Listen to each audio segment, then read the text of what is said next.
그러니까 2010년에 제가 만으로 40살에 출마했던 거였어요. 전국 최연소로 뽑혔는데 그동안 시간이 참 빨리 간 것 같습니다. 돌아보면은 뭐 아주 재밌는 일을 많이 한 것 같아요. 그리고 민선 5기 때는 은평에서 혁신을 시도했고, 민선 6기 때는 그 지방정부, 그 기초지방정부 단위에서의 연대 활동에 상당한 에너지를 실었어요. 최근에는 이제 지방 분권 개헌 운동을 열심히 하고 있어요. 그러니까 작은 단위에서의 혁신 실험의 기초에서 향후에 한국 사회가 분권 사회로 가야만 더 큰 도약을 이룰 수 있다는 그런 분권 운동의 일기까지 영역을 계속 확장하면서 많은 걸 배우고 또 많은 걸 체험했던 시간이었던 것 같습니다. 2010년이라는 시간은 이제 노무현 대통령의 불행한 죽음 이후에 치러진 선거였고, 그렇죠. 또 어떻게 보면 노무현 키즈들의 지역에 대한 도전이었다. 뭐 전부는 아니지만 어쨌거나 그 당시의 선거에 그 승리했던 것은 노무현의 안타까운 죽음을 경험한 그런 세대와 유권자들이 이 변화를 선택했던 것 같고, 보면은 제가 이제 1987 영화를 보면서도 그 민주화를 하기 위해서 얼마나 많은 사람들이 희생했어요. 그리고 97년 최초의 정권교체 이후에 우리가 10년 집권을 했었죠. 근데 보면 김대중 대통령 때는 경제 위기 극복, 그때는 또 글로벌 스탠다드 그런 어떤 기준점을 적용했던 것 같고, 그 와중에는 신자유주의의 물결이 있었고, 그렇죠. 노무현 대통령은 지역주의 극복과 정치 문화의 개혁, 그런데 모든 에너지를 투입했었죠. 그러면서 국민들의 눈높이는 이제 민주화가 어느 정도 됐고, 또 그러기 위해서 국민들이 노력했던 만큼 이제는 삶의 영역에서 좀 우리도 좀 살만해지면 좋겠다. 그런 바람이 있었는데 그걸 정치적인 부분에서 수용하지 못했던 것 같아요. 그 갭이 아주 크게 나타난 것이 상대적 박탈감이었다고 봅니다. 양극화도 심화됐고, 강남 버블 세븐 지역 부동산 뛰는데 서민들은 30년을 벌어도 집 한 채 못 사는 그런 그 양극화가 상대적 박탈감이 우리가 서민이 대변자라고 뽑아놓은 그 김대중 노무현 정부 때 발생했다. 그것이 이제 어떻게 보면은 엄청난 불일치였다고 보이죠. 그리고 그 후에 그 반성이 있었어요. 실생활로부터 삶을 변화시키지 않는 어떠한 정치적 구호도 무의미하다. 그러면서 이제 내 삶을 바꾸는 정권교체, 내 삶을 바꾸는 지방자치, 그런 구호를 2010년부터 쓰기 시작했어요. 그걸 공식적으로 최초로 쓴 그 후보가 접니다. 그래요? 그러니까 그걸 박원순 시장이 가져가서 내 삶을 바꾸는 첫 번째 시장, 그 다음에 우리 문재인 대통령도 이번 선거 때 내 삶을 바꾸는 정권교체, 이런 서브 타이틀로 썼죠. 그리고 이제 지방 개헌 문제에 대해서 내 삶을 바꾸는 지방 분권 개헌, 이렇게 말이죠. 그렇죠. 그러니까 이전에는 민주화, 산업화, 그건 거대 담론이었어요. 사실은 일본이 2000년대 초중쯤에 민주당이 집권한 적이 한 번 있었어요. 그렇죠. 그때 일본이 예산 심사를 체육관에서 했었어요. 체육관에서 의원들이 예산 심사하는 걸 중계를 하고 관중이 그걸 지켜봤어요. 그래서 야, 저걸 보고 일본은 저렇게 하는구나. 우리는 국회 예산 결산 개수조정 할 때 밀실에서 옛날에는 양주 마시면서 한 거죠. 진짜로. 옛날 그 동교동 뭐 이럴 때는 양주 마시면서 했어요. 낮에 협상할 때 그러면 저는 이제 보좌관이었어요. 쪽지에 들고 의원이 이제 어디 무슨 도로공사 예산 그러면 가서 그때 조홍규 키 작은 그 양반이 이제 새정치 국민회의 간사였나 그랬는데 찾아가서 쪽지 이렇게 갖다 주면 술 냄새 확 나고 그랬어요. 그런데 야, 우리가 세금 내는 주민들이 주인공인데 우리는 맨날 이 돈이 어디로 쓰여지는지 알지도 못하고 저 국회의원들은 쪽지 예산 타당성 검토도 안 한 걸 가지고 예산 만들고 쓰고 이런 여론, 비난 여론.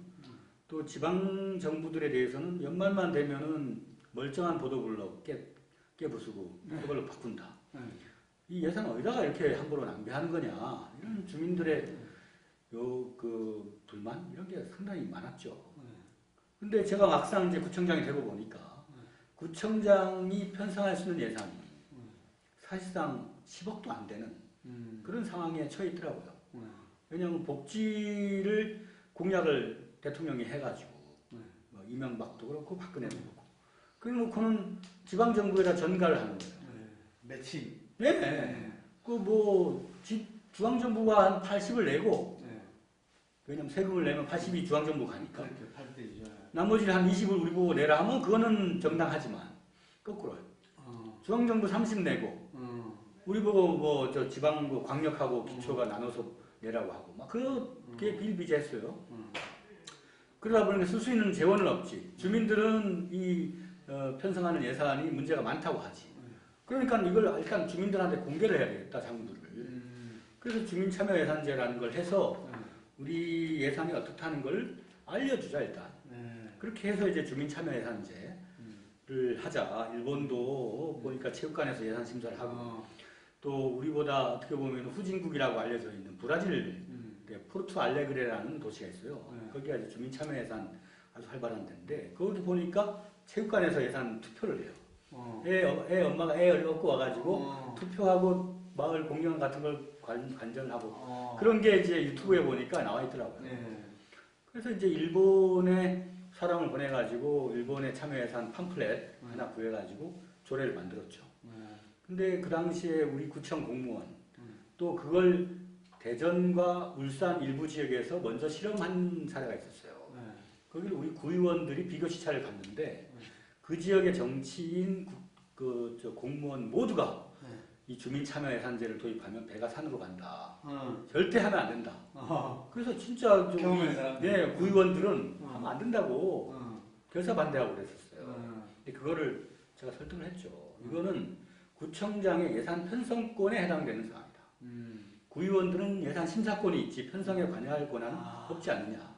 그러니까 당신들은 일단 빠져라. 그리고 이제 주민들한테 이제 참여예산 한번 해보자. 그래서 주민들이 의외로 적극적인 관심을 가지고 위원이 되겠다고 나서고 또 참여예산 학교를 운영을 했거든요. 그러니까 뭐 경력 단절 여성들이라든가 어르신들이라든가 와서 공부도 열심히 하면서 주판을 튀겨가면서 스터디를 하고 그래서 2011년도에 전국 최초로 주민참여예산 총회를 한 거예요. 은평구에서. 그때 한 800명 정도 주민이 모여서 각 동마다 의제를 가지고 나와서 뭐 삐에로 목장을 하고 뭐 어떤 피켓을 제작해가지고 와서 우리 동네에 뭐가 필요합니다, 왜 해야 됩니다 이런 걸 쭉 와서 이제 유세하듯이 하고 투표를 하고 그걸 박원순 시장이 당선되어서 첫 방문지로 와서 보고는 서울시 참여예산으로 벤치마킹했죠. 그렇게 했는데 이제 진화가 거듭됐어요. 처음에 시작하는 게 재미있고 하니까 제가 경쟁을 붙였습니다. 우리 은평구에 16개 동이 있는데 동마다 2개의 의제를 올려라. 그리고 투표권을 6표를 주는 거예요. 그리고 모바일로 누구나 은평구민이라면 투표에 참여할 수 있는 겁니다. 그랬더니 45,000명 넘는 은평구민이 그 투표에 참여했어요. 인구 10명 중에 1명이 투표한 거거든요. 그건 상당히 어려운 일이라고 합니다. 서울에서는. 그래서 처음에는 지역 간 너무 경쟁이 심해져가지고 막 서로 경쟁이 붙으니까 교회 앞에 가서도 서명받고 그 은평구 아닌 동네 사람들한테도 막 전화해가지고 뭐 부산, 대구 그런 분들한테도 투표를 권유하고 그래서 사람들이 아니 이거 부정선거 아니냐 막 그러는 거예요. 그래서 이게 무슨 국회의원 선출하는 투표가 아니고 우리 우리 은평구의 예산을 편성하는 건데 대구 사람, 부산 사람이라 하더라도 그 투표에 참여하면 은평이라는 동네에서 그 사람들이 알게 된 계기가 되지 않겠느냐. 그러니까 일단은 예산 편성을 보다 많은 사람들이 참여하는 데 의미를 두자. 그렇게 해서 했더니 상당히 반응이 폭발적이더라고요. 네, 그래서 재밌는 경험을 했고 다만 이 넛지였어요. 넛지. 저 노벨 그 행동경제학 넛지라고 있지 않습니까? 그러니까 표를 2표를 만약 그 당시에 줬다면 아마 모든 표는 지역 이기주의로 갔을 거예요. 자기 동네 의제 2표에 자기 표 2개를 다 행사해서 6표를 줬어요. 그러니까 자기 동네 표 2표는 기본적으로 가고 나머지 4표를 가지고 보다 보편 타당한 데에 투표를 하는 거예요. 그러니까 예를 들면 뭐 불광천의 화장실, 불광천 천변이라 화장실이 없었거든요.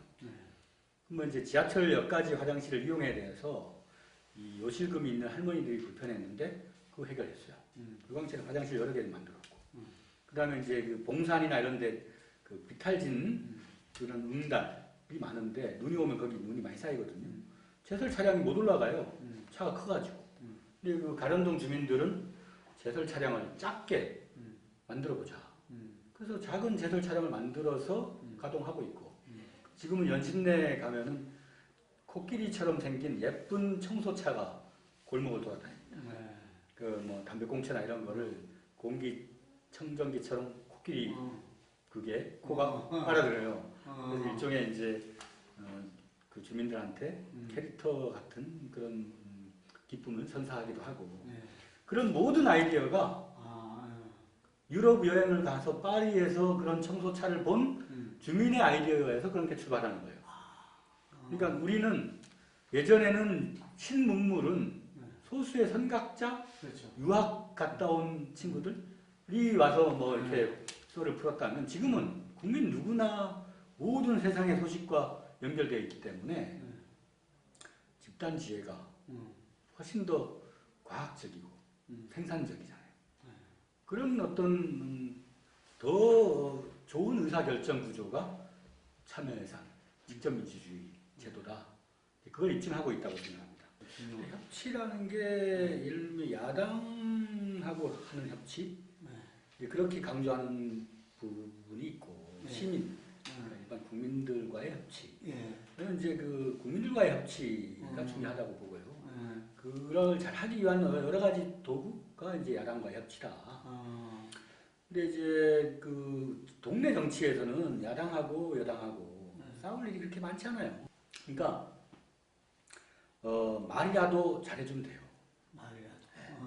그러니까 우리 지방 정부들은 뭐 강원도나 경상도나 뭐 전라도나 이런 데는 좀 여야 간의 불균형성이 크지만 그렇지 않은 데는 또 한 지역구당 2명의 그 구의원을 선출하거든요. 그러니까 10대 10이에요. 우리는 10대 9예요. 한 명 더 많았어요. 그러니까 100% 동의하지 않으면 이것도 하기 어려운 구조였어요. 민선 5기 때는 정말 숫자가 같았어요. 그래서 의장을 선출할 때도 가위바위보로 제가 중재를 했죠. 가위바위보 하셔서 상반기 하고 하반기 하라. 그렇게 하기도 하고 그랬어요. 그러다 보니까 어떻게 하면 상대방의 동의를 얻을까? 근데 그 상대방의 동의를 얻는 데는 립 서비스면 충분하더라고요. 그러니까 상대방을 공격하지 않는 거. 뭐 이명박 정부 하였으니까 막 화가 나더라도 동네 일에 대해서는 참는 거죠. 그러니까 때로는 헐투당투하는 이유로 발목을 잡고 조례 통과를 가로막기도 하고 예산을 삭감하기도 하고 그럴 때 한 번은 제가 다부지게 붙은 적이 있었어요.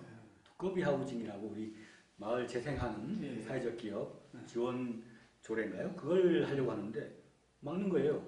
이유도 없어요. 설명 좀 해봐라. 설명도 안 해요. 그래서 제가 이제 그 당시에 이재호 의원이 특임 장관이었는데 찾아갔죠.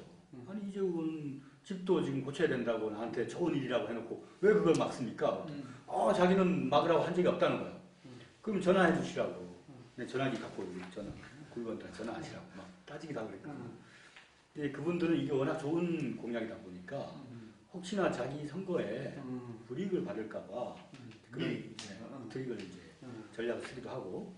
그러나 이제 본회의 그 구의회 본회의장에서 한번 다부지게 혼을 낸 적이 있어요. 그랬더니 6개월 동안 내 눈을 쳐다보지 않더라고. 그 새누리당 의원들이. 아, 그래서 괜히 쏘아 붙였구나.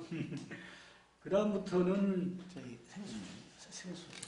어차피 언어의 예술이더라고요. 비난을 할 때도 기분 나쁘지 않게 비난하는 법. 그런 걸 우리 이제 정치는 그게 상당히 중요한 거, 소중하고 필요한 것 같아요. 네. 괜히 말로서 설하나 일으키고.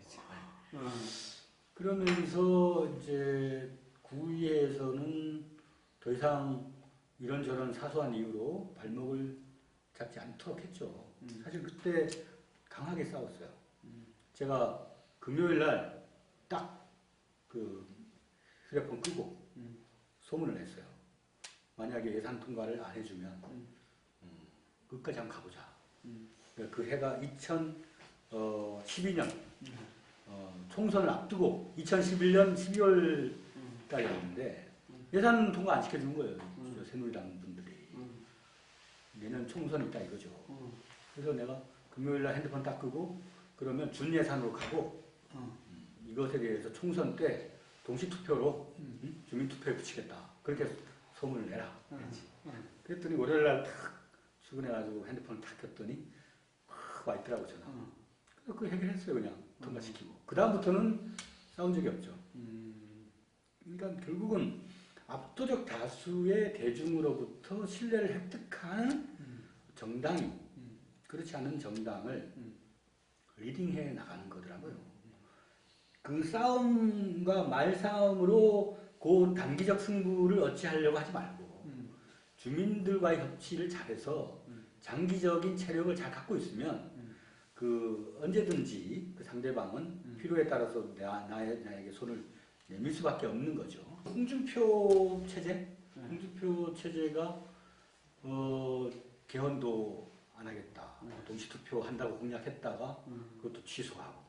특히나 이 평창 동계올림픽과 같이 이 전쟁 일보 직전의 분위기에서 평화로 반전시킨 이 사안조차도 반대하는 저 한심한 집단에 대해서 정말 기가 막힐 따름이지만 그런데 제일 야당인데. 그러나 그 보면 저들의 목소리는 약자의 약자. 그 울부짖음이다. 이렇게 해석하면 어떨까? 네. 제가 만약에 그 소위 말해서 자유한국당의 어떤 어드바이스를 하는 입장이라면 정당이 실패했으면 그 실패를 극복할 수 있는 프로젝트를 내놓고 국민들한테 우리 이렇게 다시 해볼랍니다. 그럴 수 있는 아주 좋은 계기가 개헌이거든요. 그래서 뭐 대통령제를 했더니 모든 대통령이 불행한 대통령으로 끝나더라. 그래서 분권형으로 가자. 그게 또 그들이 주장하던 바였거든요. 그러면 그걸 일사불란하게 국민들과 토론을 통해서 대화를 하고 아니죠. 그리고 너무 이제 수급화되어 있는 뭐 북한에 대한 입장이라든가 이런 것도 조금 이렇게 개혁적인 주장을 좀 수용해서 지금은 어떻게 보면 이쪽으로 기울어져 있는 운동장이잖아요. 워낙 저쪽이 개판을 쳐가지고. 그러면 자기들도 좀 시간도 벌면서 말이죠. 그렇게 어떤 자기 쇄신의 기회로 이 개헌을 활용하면 되는데 뭐든지 걷어차는 거예요. 그리고 평창 동계올림픽 같은 민족적인 이슈잖아요. 이런 때는 또 이 평창 동계올림픽 성사를 누가 시켰어요? MBT가 성사를 시켰거든요. 아, 그러면 MB가 이렇게 한 것도 있는데 뭐 일단은 너무 적폐청산 그런 걸로 MB 공격하지 말고 일단은 뭐 그 평화 무드를 만드는 데 집중합시다. 그러면서 주고받고 만약 제가 자유한국당이라면 그런 기회로 활용할 것 같은데 일단 그것도 IOC에다가 편지를 써가지고 그러면 이 평창 동계올림픽이 전쟁 일보 직전까지 가는 그 분위기 하에서 반쪽짜리 또 안 되는 그런 올림픽이 되면 좋겠어요? 나는 진짜 상식적으로 이해하지 못하는 짓을 하고 있다. 근데 그들이 생존적 위협을 느끼고 있는 것 같아요. 네. 그렇다면 어떻게 해야 되는가? 뭐 늑대가 양 보고 야 너 생존 전략을 이렇게 짜라 저렇게 짜라 할 수는 없는 거 아닙니까? 지들이 알아서 짜야지. 그러니까 현재로서는 무슨 정무적 계산으로 그 야당을 끌어들이기 위해서 어떤 당근을 주고 말고 그럴 입장이 아닌 것 같아요. 그들이 저런 어떤 비이성적 상태가 어느 정도 시간을 지나서 정상적인 상황으로 올 때까지 기다리는 것이 하나의 방법일 수 있겠다 생각합니다. 그 민선 5기에 우리가 은평구 신사동의 산세마을이라고 있습니다. 네. 거기에서 도시재생 그 사업을 최초로 했어요.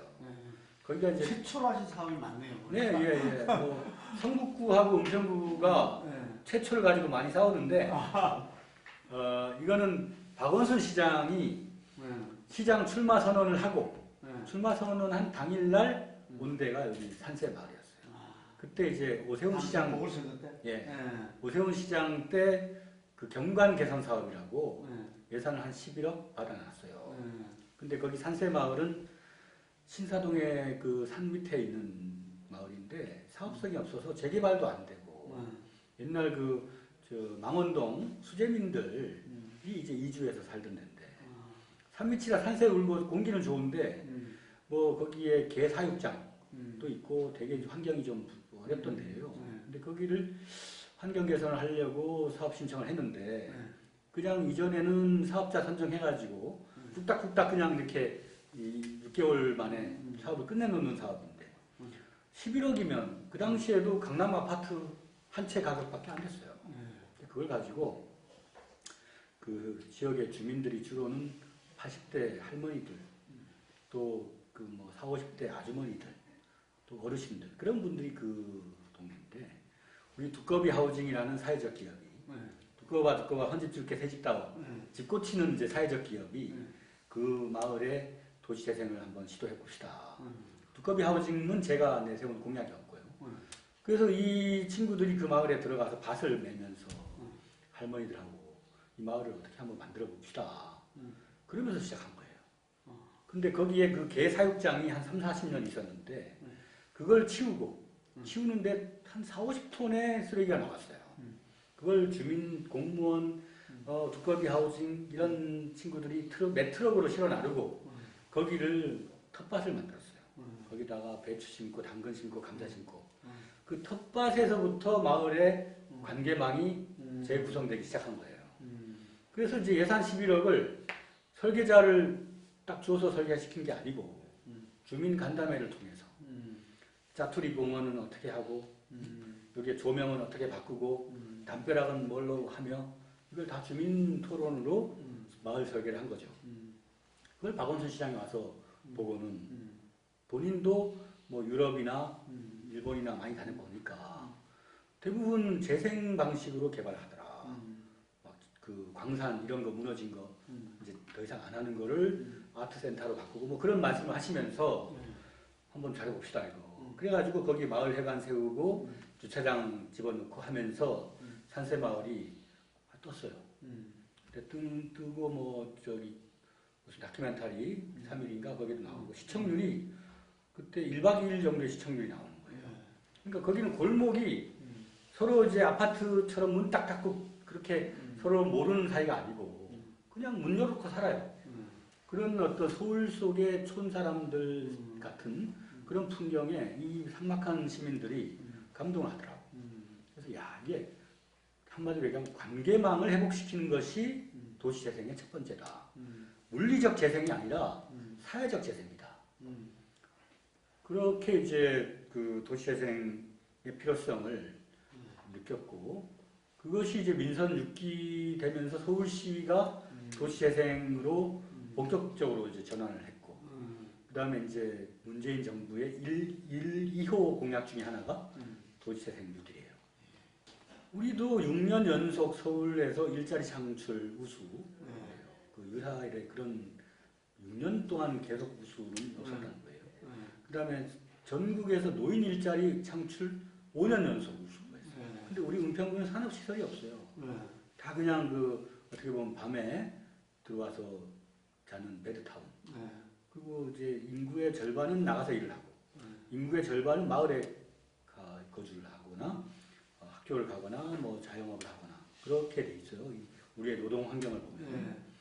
근데 주로는 바깥에 나가는 일하는 사람들은 국가적인 노동 의제, 일자리, 뭐 이런 거에 의해서 움직이고, 마을에 남아있는 분들은 잘 보면 마을 경력 단절 여성, 그다음에 소자영업자, 네. 그런 분들, 그다음에 어르신들, 네. 그다음에 학교 가는 청소년들 이렇게 구성되어 있거든요. 네. 근데 우리는 주로 경력 단절 여성, 그다음에 어르신, 그런 마을형 일자리들을 창출했죠. 그러니까 상당히 많은 일자리를 창출했는데 그 일자리가 공공 일자리는 단기적이면서도 또 소위 말해서 한 달에 벌을 수 있는 것도 한계가 있더라고요. 근데 그거를 시장형 일자리로 많이 전환시켰어요. 어르신 같은 경우는 어르신 택배, 아파트 택배를 이제 CJ 그 택배 회사하고 협약을 맺어가지고 어르신들이 택배 배달 기사가 되는 거예요. 그러면 일단 주부들 입장에서는 젊은 택배 기사보다 어르신, 마을에 있는 어르신이 더 안전하다는 느낌을 받거든요. 어르신들도 상당히 일을 차분히 잘하시고, 그다음에 꽈배기 나라라는 가게를 2개를 오픈했어요. 또 조만간에 하나 더 오픈을 할 텐데 할머니들이 꽈배기를 만들어서 팔아요. 학생들한테 주로. 뭐 주문도 하고 많이 들어옵니다. 매출이 노인 기업인데 최대 1억까지 갔었어요. 뭐 그러고 충암고등학교라고 여기 우리 바둑으로 유명하잖아요. 거기에 바둑하셨던 어르신들이 바둑 교실을 열어가지고 아이들한테 바둑을 가르쳐요. 그리고 경력 단절 여성은 우리 한 30대 여성들, 40대 대학 나오고 어떻게 보면 고급 지식을 갖고 있는 분들이 많이 계시거든요. 그런 분들 위주로 해서 협동조합을 만들어서 방과 후 교실의 강사로 우리 지역 주민들, 경력 단절 여성을 파견합니다. 그러면 학교는 주로 교과 과정이 소위 말해 입시를 위한 그런 걸로 가고 아이들의 감수성을 키우거나 사회적 지능을 키울 수 있는 그런 분야는 학교 교육에서 좀 소외되어 있어요. 근데 아이들은 가서 잠자는 아이들이 많아요. 그걸 우리 아빠, 엄마 강사들이 가서 아이들하고 같이 교류를 하는 거예요. 일자리 창출되죠. 아이들은 사회적 관계나 사회 지능을 높일 수 있는 교육 콘텐츠를 받을 수 있죠. 누이 좋고 매부 좋은 사업이더라고요. 이렇게 그야말로 협동조합, 마을 기업 그런 걸로 일자리를 창출하는 것도 아주 좋은 방법이다. 저희가 이제 지방분권 운동을 하면서 우리가 세금 내면 80%는 중앙정부에 갑니다. 우리 지방정부는 20% 가지고 손가락 빨고 있습니다.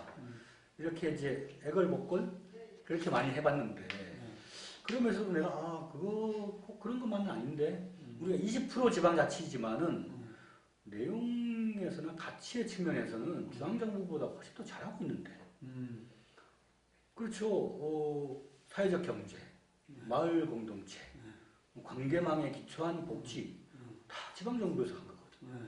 그러니까 결핍이 창조의 에너지일 수도 있고 생산성은 현장에서 나온다. 이런 거를 입증해왔고 그래서 우리에게 조금만 영양분을 주고 자율권을 주면은 정말 우리 잘할 수 있을 것 같아요. 못 살겠다 갈아보자라는 것보다 우리에게 조금만 더 잘할 수 있도록 기회를 주라. 그러면 중앙정부는 부담이 더 줄고 또 주민들에게는 더 많은 생산성으로 우리를 더욱 잘 살게 만들 수 있다. 그런 어떤 비전업을 하는 게 이 분권이다. 저는 이제 그러면 어떤 어르신들은 그래요. 가뜩이나 나라가 혼란한데 정부가 쪼개져가지고 지방에도 막 정부라 그러고 지방자치단체를 이제 우리는 지방정부 하자는 거 아닙니까? 세상에 선출하는 시장이 있는데 거기가 정부가 아니고 단체라는 게 말이 됩니까? 우리 뭐 반국가 단체나 뭐 그런 얘기는 들어봤어도 그러니까 지방정부로 하고 책임성도 지우자 이거죠. 그리고 보면은 배를 만들 때 조선소에서 큰 배를 만들 때 배를 그냥 통으로 한 칸을 만드나요? 칸을 여러 개를 하잖아요. 그렇죠. 위험 분산을 하는 거예요. 중앙정부가 400조의 예산을 한 대통령에게 모든 책임을 다 지우고 실제로는 선출되지 않은 기재부 공무원들의 편대에 의해서 네. 그 국민의 세금이 쓰여진다면 대단히 위험한 일이다. 이미 4대강을 통해서 자원외교를 통해서 우리의 세금이 지도자를 잘못 만나면 정말 위험한 길로 빠질 수 있다는 걸 보여줬잖아요. 그래서 이제 문재인 정부 때 문재인 정부가 할 일이 참 많음에도 불구하고 지방으로 과감하게 이양을 하겠다. 또 그 지방의 절반 이상은 새누리당, 자유한국당이에요. 그래서 자유한국당 그 홍준표는 자기들한테 이런 걸 왜 하는지는 모르겠어요. 어떻게 보면 문재인 정부가 갖고 있는 재정수단을 당신네들한테 주는 건데 참 그 홍준표의 사고방식은 이해하지 못할 사고방식. 어쨌거나 위험 분산의 측면에서는 훨씬 더 과학적이죠. 그리고 자연의 생태계도 대부분 분권에 의지하는 시스템이에요. 사람들은 여왕벌이 일벌한테 일을 다 시켜 먹는다라고 알고 있는데 그렇지 않다는 거예요. 여왕벌은 애벌레만 낳고 자기가 존재하고 있다는 것만 보여준다. 그리고 벌이 분봉을 할 때 벌집을 나누잖아요. 분봉을 할 때 정찰벌이 나가서 어느 자리가 좋을까 보다가 제일 좋은 위치를 발견하는 놈이 와서는 제일 큰 팔자춤을 추는 거예요. 그럼 다른 정찰벌이 제가 제일 열심히 추는구나 하고 거기 가보는 거지. 좋네. 와서 또 피드백을 하는 거예요. 그러면서 많은 벌이 저기를 가야 벌집이 제대로 지어질 수 있어. 작은 단위의 상호작용으로 의한 의사결정 시스템을 갖고 있는 거예요. 그러니까 실패 확률이 상대적으로 적겠죠.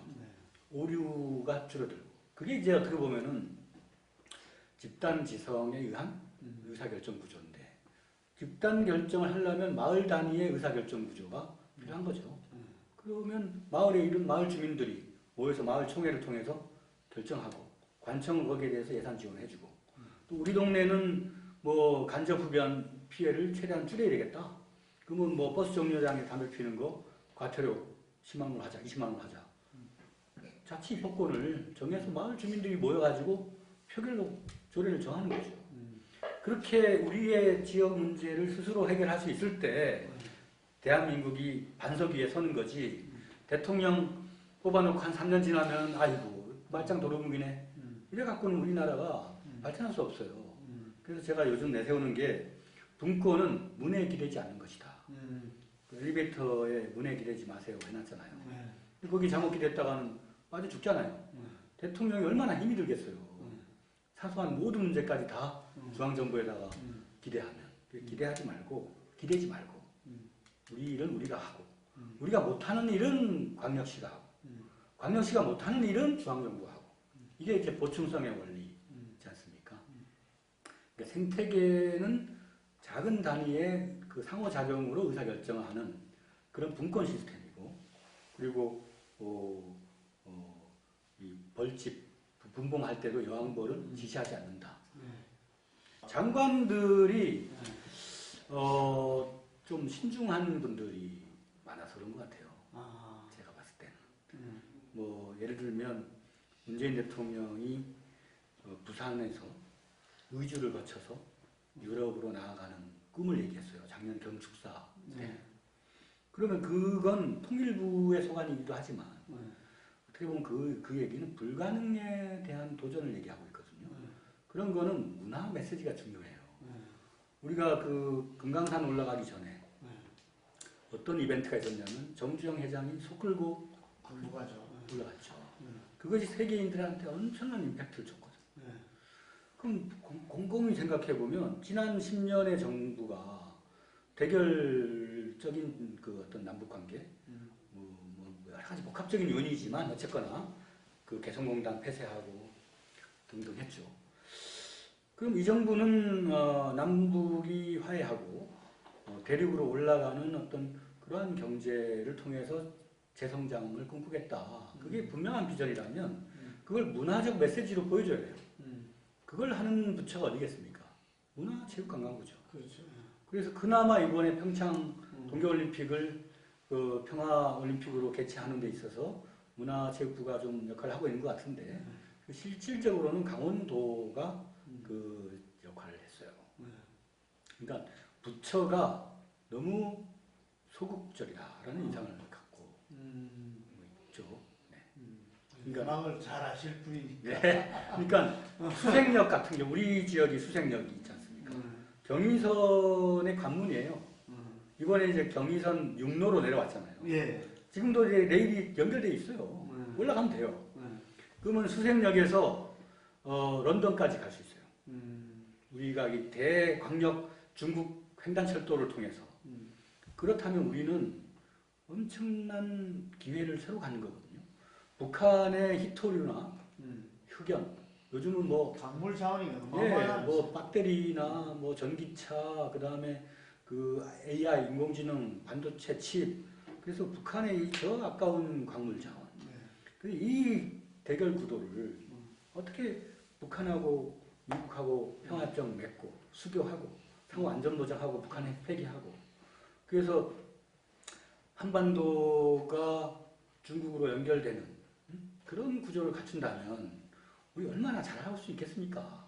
그런 꿈을 얘기하는 게 문화여야 함에도 불구하고 문인들이 말이죠. 아주 그 극소수의 정치화된 문인들이 용산공원에다가 한국문학관을 하겠다고 그걸 반대하는 서울시 시장을 규탄하는 성명을 냈더라고. 나는 세상에 전 세계의 문인들 중에 생태를 보호하겠다는 시장을 규탄하는 문인들의 성명은 난 처음 보는 것 같아요. 원래 그 기자촌이라고 아시죠?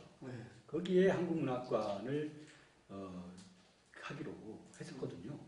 그게 이제 문화체육부가 박근혜 정부 때 용역을 해서 그 용역한 결과는 거기에 하기로 했는 거를 박근혜 대통령이 파토를 냈죠. 대구에다 주려고.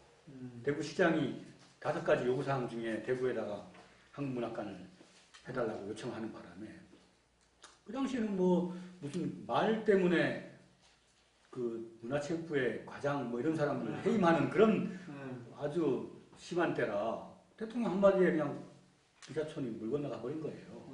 그걸 막 다시 살리기 위해서 은평구민이 28만 명이 서명을 하고 정말 우리 은평구야말로 북으로 올라가는 출발점이고 한국 100년 시 역사의 가장 위대한 시인 중에 한 명이 정지용 시인인데 정지용 시인이 여기 양천리라고 혁신파크 양쪽으로 천리예요.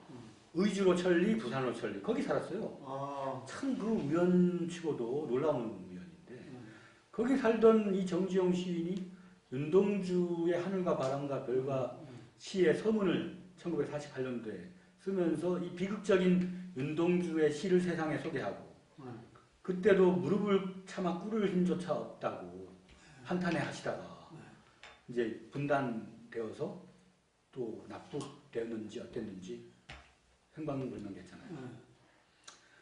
그런 이 아픔이 있는 곳이에요 여기가. 그 다음에 그 원산 출신의 최인훈 광장에 이호철 다 여기 통일로 근처에 살고. 그러니까 이게 우리 남북의 어떤 분단이라는 것처럼 우리의 문학성을 대변하는 게 없잖아요. 근데 이제는 통일로 올라가는 출발점, 통일로가 있고 경의선의 출발점 수색이 있고 얼마나 의미가 있습니까? 문학이라는 건 불가능에 대한 도전인데. 근데 용산이라는 것은 중심부거든. 용산 개발해가지고 참사였고 거기다가 한다는 거예요. 이 새 정부의 문화체육부가. 근데 그걸 박원순 시장이 같이 원래 다 기자촌에 하기로 했던 거를 왜 그러냐고. 그 용산 자연의 품으로 돌리겠다고 했는데 근데 문인들이 소수 정치화된 문인들이 말이야 용산에다가 해야 된다고. 내가 그걸 보고 야 불가능에 대한 도전이 문학이었는데 이 문학한다는 일부 정치화된 문인들이 야 이게 꿈이나 상상은 내던지고 중심부의 권력으로 들어가려고 하는구나. 그런 아쉬움이 많이 남더라고요. 저는 뭐 단순 명확해요. 민선 5기의 6기의 경험들을 여의도로 연결해야 된다. 단절되어서는 안 된다. 그 다음에 이제 지금 지난번 대선 때 이재명 시장도 기초단체장 출신이고 안희정 지사는 광역단체장 출신이고 이제는 우리 한국의 정치를 지방행정 현장에서의 어떤 마을 공동체를 기반으로 하는 여러 경험들 한 세력들이 한국 정치를 움직이는 흐름으로 가고 있거든요. 예, 평창 동계올림픽이 남북화의 어떤 계기가 되고 있어서 천만 다행인데요. 저는 강원도 강릉이 고향입니다. 그 평창의 이름을 잘 해석해 보니까 평화를 창조하는 평창이더라고요. 우리 인간은 의미 부여가 진짜 중요한 존재들이에요. 뭐 내가 그 이름을 불러주기 전에는 하나 꽃에 불과했다. 뭐 김춘수인가요? 네. 그 시에도 있죠. 저는 우리 지금 현재의 의미를 좀 민선 5기 6기를 거쳐서 지방 분권이 되느냐 안 되느냐 아주 중요한 분기점에 와 있다라고 저는 보고 있습니다. 분권이 된다는 것은 우리의 삶의 현장의 문제를 우리 스스로 해결한다는 겁니다.